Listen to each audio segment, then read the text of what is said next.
Assalamualaikum warahmatullahi wabarakatuh.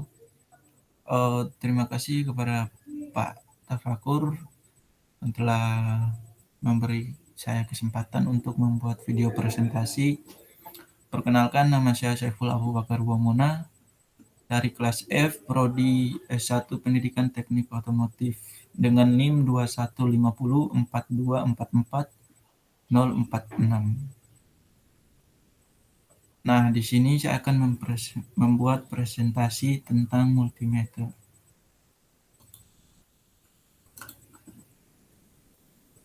Yang pertama yaitu adalah pengertian. Di sini pengertian multimeter yaitu multimeter merupakan sebuah alat pengukur yang digunakan untuk mengetahui pengukuran tegangan listrik, resistensi, dan arus listrik. Dalam perkembangannya dapat digunakan juga untuk mengukur temperatur, frekuensi, dan lain-lain. Alat ini juga memiliki nama lain diantaranya yaitu avometer. Avo tersebut adalah singkatan dari ampere, volt, dan juga ohm. Untuk selanjutnya yaitu jenis multimeter. Nah, di sini multimeter terbagi menjadi dua jenis, yaitu multimeter analog dan multimeter digital. Multimeter analog adalah multimeter yang dimana hasil pengukurannya akan kita ketahui melalui jarum penunjuk, dan multimeter digital dalam multimeter yang hasil pengukurannya akan kita ketahui atau kita lihat dalam tampilan digital. Terus di sini adalah fungsi multimeter. Fungsi multimeter yaitu yang pertama mengukur arus listrik, dan yang kedua mengukur tegangan listrik, ketiga mengukur resistensi atau hambatan listrik, dan yang keempat adalah fungsi HFE. Yang kelima mengukur kapasitansi, dan yang keenam mengukur nilai frekuensi. Nah, di sini selanjutnya adalah cara menggunakan multimeter. Cara menggunakan multimeter yaitu yang pertama, perhatikan jarum penunjuk yang memperlihatkan skala pengukuran. Nah, skala pengukuran di sini yaitu jika kita mengukur ohm, misalkan lebih dari 100 ohm, maka jarum penunjuk yang memperlihatkan skala pengukuran itu harus lebih dari 100 ohm. Kemudian sebelum melakukan pengukuran, pastikan jarum berada pada posisi 0 atau 0. Nah, di sini kita sering menyebutnya dengan nama set 0 multimeter. Sebelum pengukuran, pastikan jarum penunjuk hasil pengukuran itu berada pada angka 0, pada posisi 0. Nah, jika belum tepat berada pada posisi 0, maka harus kita pindahkan atau kita putar hingga dia berada tepat pada posisi 0. Nah, kedua, perhatikan pengaturan knob atau saklar yang digunakan untuk mengatur pengukuran ampere, voltage, ataupun ohm. Kemudian lakukan setting juga pada kali 1, kali 10, atau yang lainnya. Pastikan knob berada pada posisi off saat sudah tidak digunakan lagi.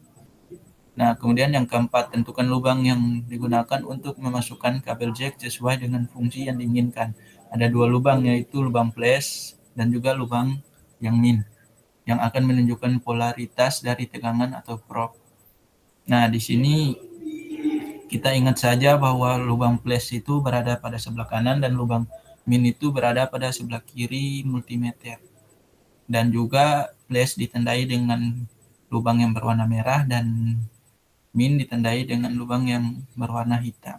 Dan yang terakhir adalah periksa kembali apakah baterai yang ada di dalam multimeter itu terpasang dengan baik atau tidak. Dan juga pastikan kondisi baterai tersebut masih bagus untuk digunakan.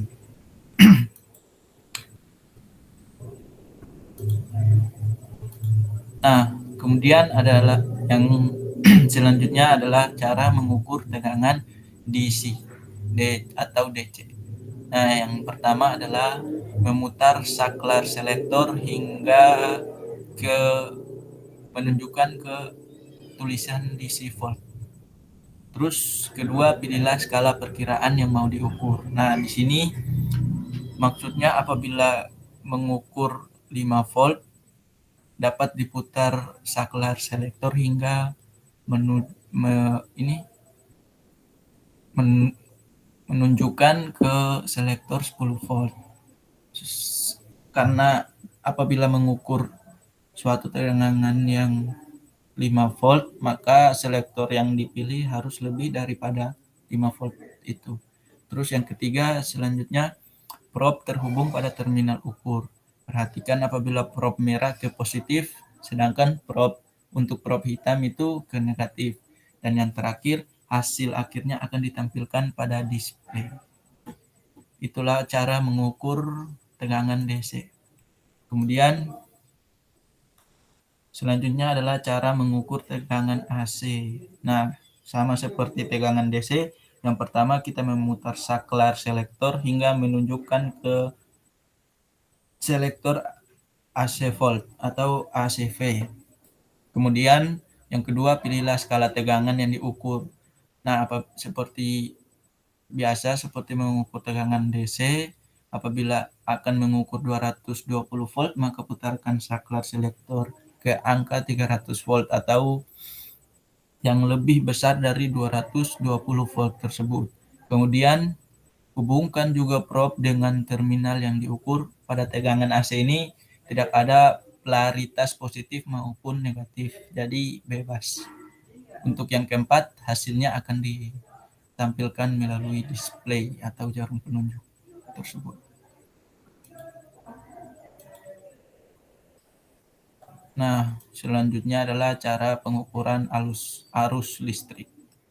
Satu, sama seperti biasa, yaitu pengukuran AC volt dan DC volt, yaitu putarkan saklar hingga ke tanda huruf A, yaitu tanda ampere.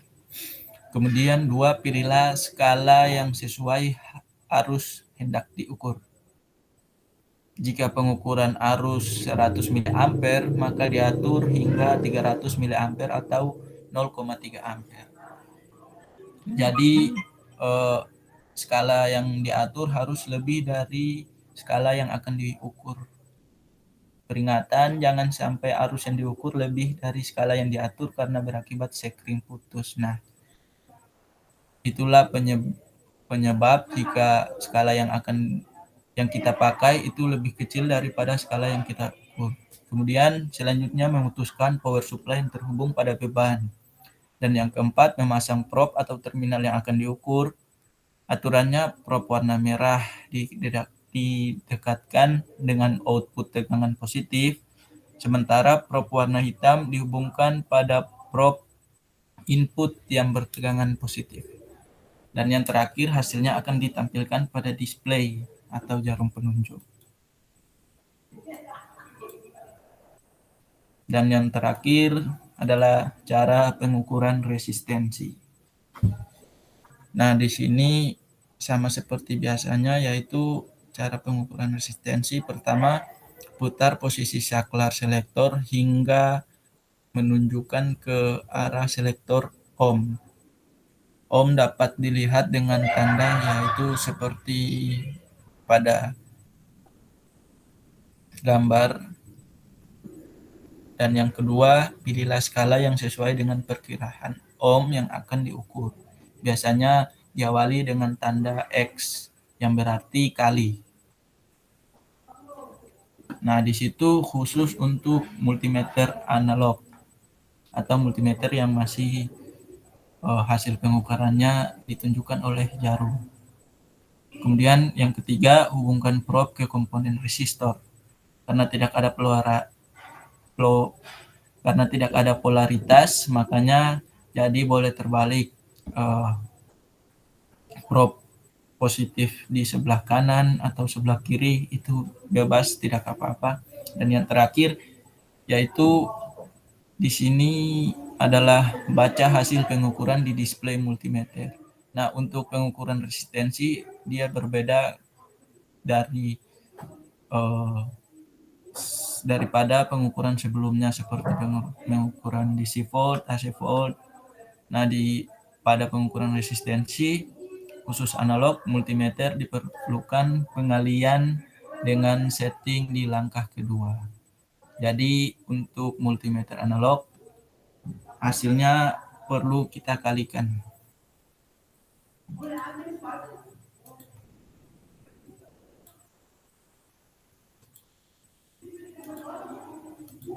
Nah, itulah presentasi dari saya tentang multimeter. Jika ada salah kata, saya mohon maaf, dan jika benar, itulah yang datang dari Allah. Saya ucapkan terima kasih banyak kepada Pak Tafakur dan juga teman-teman. Wassalamualaikum warahmatullahi wabarakatuh.